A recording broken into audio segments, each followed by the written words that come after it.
I did a little video. I was out of town, so I wanted to come back and do a video on new ways that not only paralegals but other employees are being monitored. And the Wall Street Journal just did an article on this. So if you want to read a more in-depth article, then look for new ways the boss is spying on employees. And it's much more than that, so I'll go into some of that. That's not all negative. It's people like to use certain titles, right?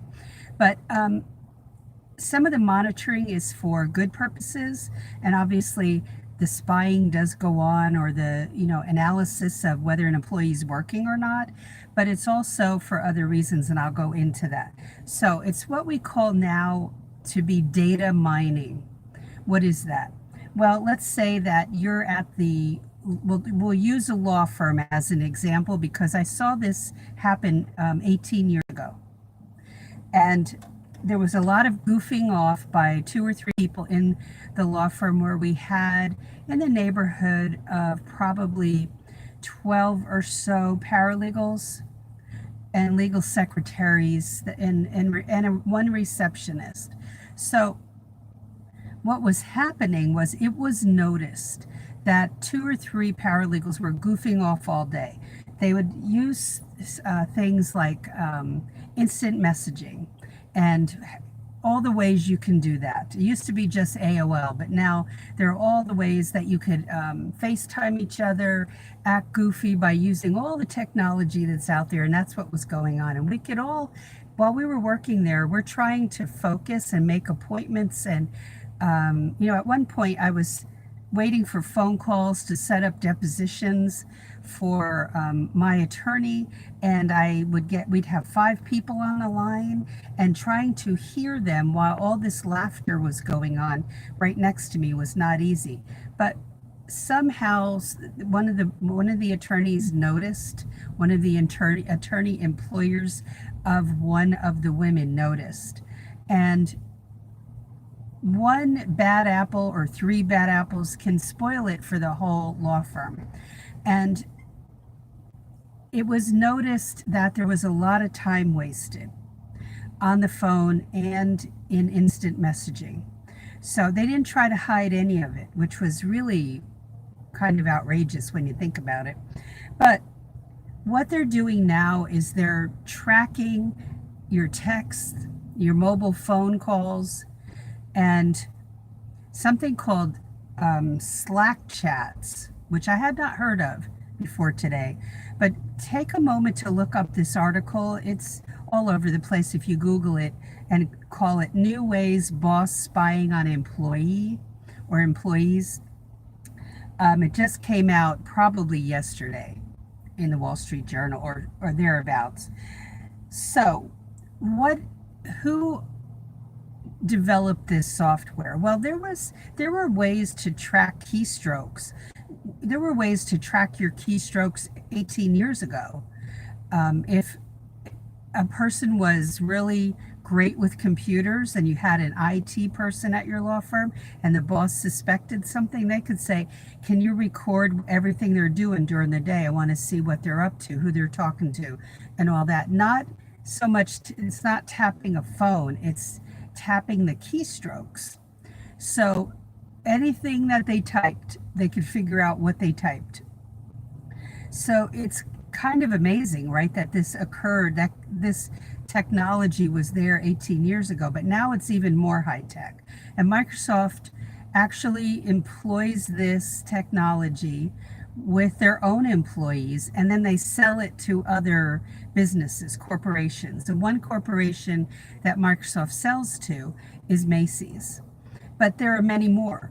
There's a corporation where there's a lot of sales going on and support, and the managers get to see, are the customers really being helped? When you've ever gone on live support, there'll be a survey they want you to take, or they're saying all of this is being recorded. That's what they're doing because they don't want to keep anybody on board that's not meeting the customer's needs, and that your feedback combined with what they see happened may be may be a great thing for the employee or not. And that's what more corporations are going to.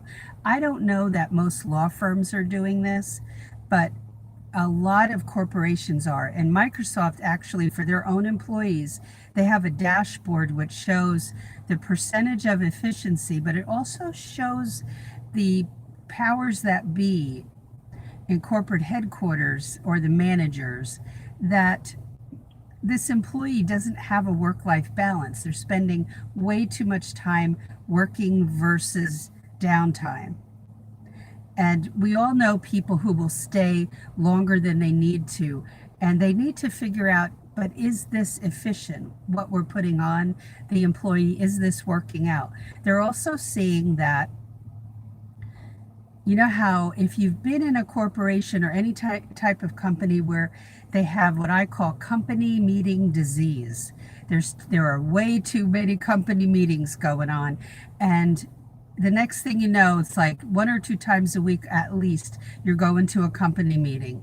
And nothing can get done except to all meet together as humans in one room.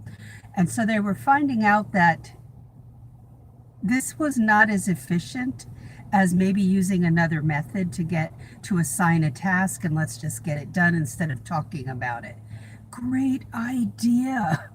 So that's part of what the software is doing, is measuring quite a few pieces of data versus just thinking that we shouldn't just think it's only spying on the employees. It's really not. So what's my suggestion? When you're working at a law firm and you have to call your children or your mother's not well, I've had it where my mother was ill for a long time with arthritis, rheumatoid, and osteo, and in a lot of pain all the time, lived 4 hours away from me. And so I needed to, and I don't have any brothers or sisters, and neither does my husband.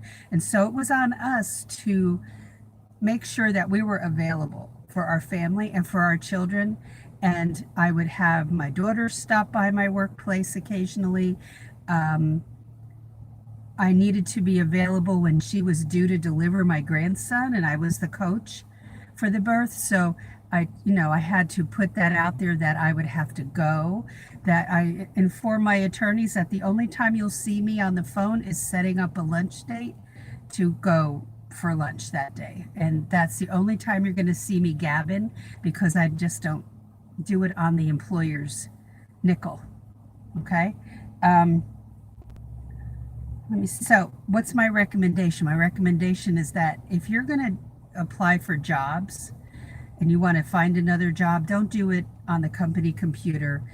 Bring your own laptop with you, tablet, whatever you have to do to go to your car, go to a quiet place, a coffee shop, or if it's not quiet there, go someplace where you can get Wi-Fi and then do your shtick. But don't do it in the law firm or any place where you work, because that's just asking for trouble, and it's doing things that apply to you personally that have nothing to do with the law firm. So personal smartphone and an app. Now, the only thing that I read in this article, which was disturbing to me, because I've heard about this before, like, as I said, 18 years ago, but now it's more high tech and how they get the data, was that what it said in the article is that they recorded and transcribed phone calls on mobile devices. Excuse me. So that's a bit not unnerving, but disturbing. That if you're on your smartphone making a lunch date, that can be recorded and transcribed. That's a bit over the top invasion of privacy, that, in my humble opinion. But let me talk about how email can help a company. There was an instance in the article where a salesman who really nurtured and built relationships with customers decided to leave and go with a different company. Well, there's all this relationship building that went on in the emails between the salesman and the potential customers. and they obviously liked him. They were with him. They probably asked for him. And what they did was they collected all that data and saw how he built those customer relationships, where they could turn it over then, that customer, if the customer was staying with them, to the best person they had on staff to handle that customer, which is great because those personalities need to mesh. And you don't need somebody who's an A personality going with somebody who's more relaxed. It just doesn't, it's not a good mesh, right? So good ways to use data, but there's also, not so nice ways to use data and to pressure people and that type of thing. But when there are people around you slacking off and you're working hard, oh, it is more than annoying because you're getting paid to do a job and they're getting paid sometimes more than you and they're slacking off. So, when I saw these people they were reprimanded, they were told not to, they were told goodbye. That's what they were told. So I'm giving you this, this article to understand that we're in a different world, and we were in a different world 18 years ago. Only the people that got caught didn't know that the world had changed and that they were being recorded. But what also happened during that time was that an attorney also got himself in a world of hurt. And I won't go into detail because it's private, but it doesn't matter whether it's staff or attorneys. Email cannot be considered private, nor can texting, nor can leaving a voicemail message. Anything like that is not private. So don't ever think it is. Don't think your Facebook page is your own. It's owned by Zuckerberg. Remember that. They can take your page down any darn time they want. If I don't do right on the YouTube channel, they will take down my channel. So they have control, they own it. So they can monitor the content I'm putting up and what I'm doing. Understand we're being watched, you're being watched, and what you're doing on your phone. And if you're in the law firm, be very careful with giving them your 8 hours. No more than that, but your 8 hours. And being fair to the employer and knowing when you leave that you haven't done anything that day that's going to compromise your job. All right. So just food for thought. Check out that article. New ways the boss is spying on employees, but it's much more than that. Okay. And go check it out. All right. Have a great day. Any questions, comments, post them below. Don't forget to go check the website out, paralegalcoffeetalk.com, and check out everything that's on the top menu bar. There's vlogs there below. There is 19 alternative paralegal job listing that you can ask for. If you click on that in the menu bar, you can get on the wait list for the Paralegal Inner Circle class. Just go click on that on the menu bar, Paralegal Inner Circle class info. Get on the wait list. You can read that page. What else is there? There's a free, I believe I have the free chapter of my book up there.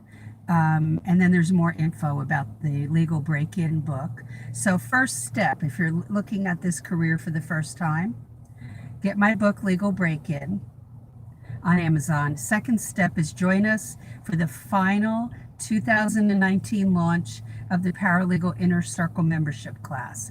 Get ready, final one for 2019, and then I'm not on because I'm working with everybody for the rest of the year, and that will be the final one for this year. Okay, so be sure to get on the wait list so you don't miss that email. All right, have a great day, and I will talk to you in Monday's video. All right, any questions, comments, post them below. And be sure, again, to go to the website. Lots of good info there, paralegalcoffeetalk.com. Talk to you on Monday. Have a great Sunday. Bye.